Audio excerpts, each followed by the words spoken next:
Strategy দেখি যে যখন পাচ্ছে যেখানে পাচ্ছে বসে পড়ছে। আমার পুলিশ স্ট্র্যাটেজি দেখি যে যখন পাচ্ছে যেখানে পাচ্ছে বসে পড়ছে। আমার পুলিশ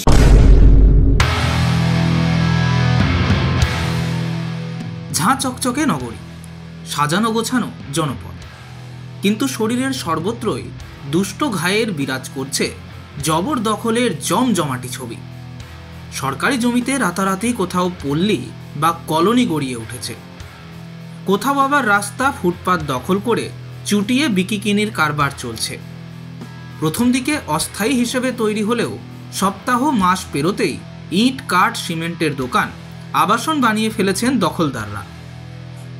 সৌজন্যে শাসক দল, এমনই অভিযোগ শহর জুড়েই শোনা যায়।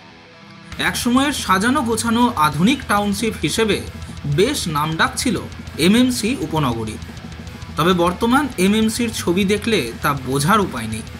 কারখানা বন্ধ, ফলে টাউনশিপের নজরদারির দায়িত্বে সিআইএসএফও নেই। ফলে অধিকাংশ কারখানা অফিস কাছারির লোহা লক্কর সব চুরি হয়ে গিয়েছে। বিনিময় মূল্য হিসেবে শাসক কর্তা ব্যক্তিদের ভাড়ারে লক্ষ লক্ষ টাকা আমদানি হচ্ছে বলে অভিযোগ কান পাতলেই শোনা যায়। এমনকি সরকারি জমির চরিত্র বদল করে বহাল তবিয়তে প্রমোটারি ব্যবসা চলছে বলেও অভিযোগ কম নয়। তবে দুর্গাপুর সিটি সেন্টারের বিভিন্ন গুরুত্বপূর্ণ প্রশাসনিক ভবনের কয়েকশো মিটারের মধ্যেই রাস্তা বাসস্ট্যান্ডের জবরদখলের দৃশ্য চমক লাগাবেই। যত্রতত্র জবরদখল, এমনকি জবরদখলের চাপে বাসস্ট্যান্ডে লাগোয়া মিনি জুরাসিক পার্কটিও ঢেকে যেতে বসেছে।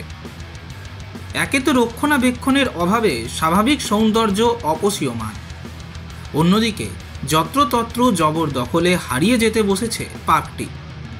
অথচ প্রায় নাকের পর ডগায় বসে প্রশাসনিক কর্তা ব্যক্তিরা নিশ্চুপ হয়ে বসে রয়েছেন। প্রশ্ন তো উঠবেই, আর এসব নিয়ে সরব হয়েছেন বিরোধীরা।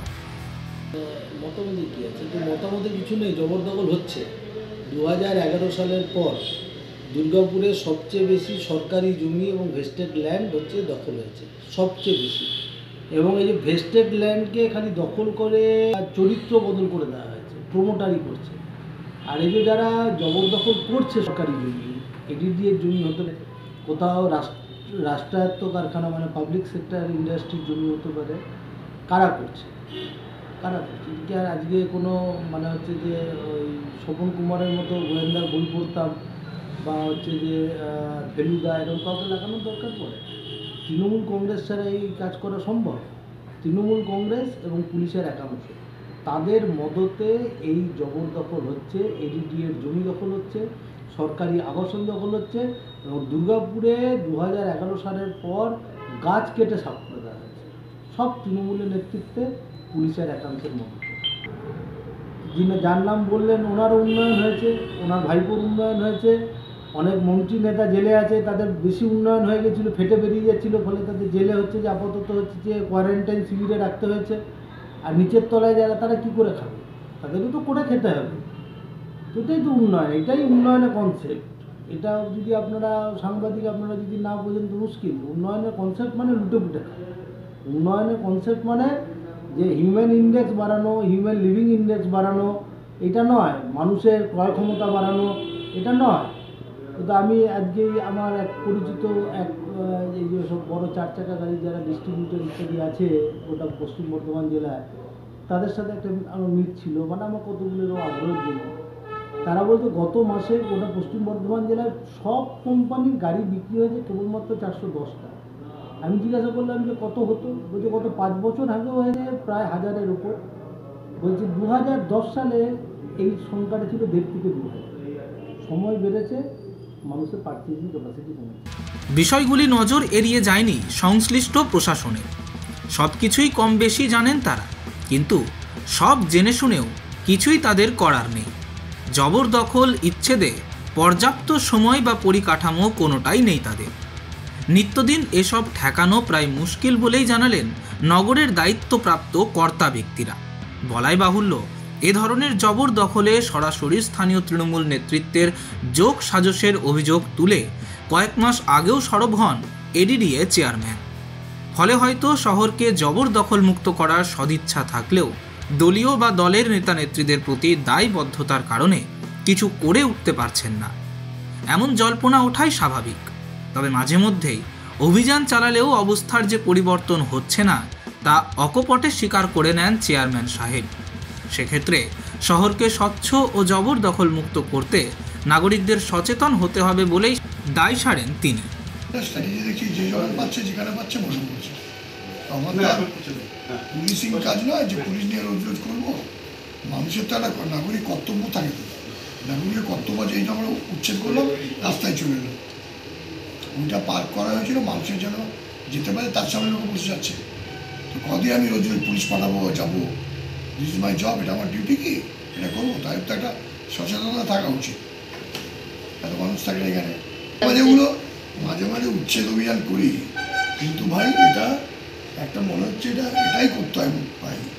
এটা একটা কন্টিনিউয়াস প্রসেস, আমরা পাই করি, অনেক লোকের বিরাগ ভাজন হই, কিন্তু আমার কথা হচ্ছে যে ছাত্ররা কে দেখবে। আচ্ছা, এটা ভবিষ্যৎ কিছু পরিকল্পনা করছেন?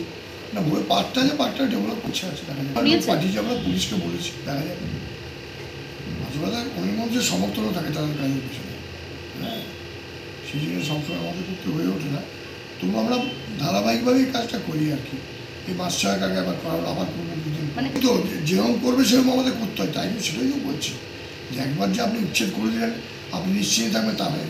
এই সিটিজেনটার কাছে যারা আমি আজকে দেখতে গেছিলাম, যে যারা করলাম টিনের বেড়া দিলাম, তার সামনে এসে বসে পড়লো। কেন না, আপনার যদি সদিচ্ছা না থাকে, আপনি ভাবেন আমি রাস্তার উপরেই বসবো, আর কিছু মানুষ বলতে আমি রাস্তার উপরেই কিনবো, তাই তো এটাকে আর কিছু করা যায় না। কোর্স 4টে বড় বড় রাস্তা হয়েছে। আচ্ছা স্যার, বারবার একটা এডিডির বিরুদ্ধে একটা অভিযোগ আসছে, আর্থিক নয়ছার অভিযোগ, আপনি এটার ব্যাপারে কি করবেন? আমার যে করছে সেই বলতে পারবো, আমার যে এটা বলছে না সেই আমার থেকে বেটার পারবে কি নয়ছয় হয়েছে, স্পেসিফিক করে বলতে বলবো না কি নয়ছয় হয়েছে। আর নয়ছয় যে হয়েছে সে আরও ভালো বলতে পারবো, আমি জানি না, আমার চোখে কোনো নয়ছয় নেই, কিন্তু সে জানে, তাকে তো আরও পদক্ষেপ নেওয়া যায়, তাকে উচ্চ জায়গায় যাওয়া উচিত। তার অনেক ফোরাম আছে, যারা সুমেনি ফোরাম, এখানে অ্যাপ্রোচ, এখানে কমপ্লেন। এসব শুনে আশ্চর্য হবারই কথা। পদ মর্যাদা দুই থাকতেও সঠিক পদক্ষেপ নেওয়া হচ্ছে না। দিনের পর দিনে এভাবেই কি দায় সারবেন প্রশাসনের কর্তা ব্যক্তিরা? আর সেই সুযোগে একের পর এক সরকারি জমি আবাসন দখল করে সুস্থ জনপদকে অসুস্থ করে দেবে শহর শিল্পাঞ্চলে, একথা বলার অপেক্ষা রাখে না।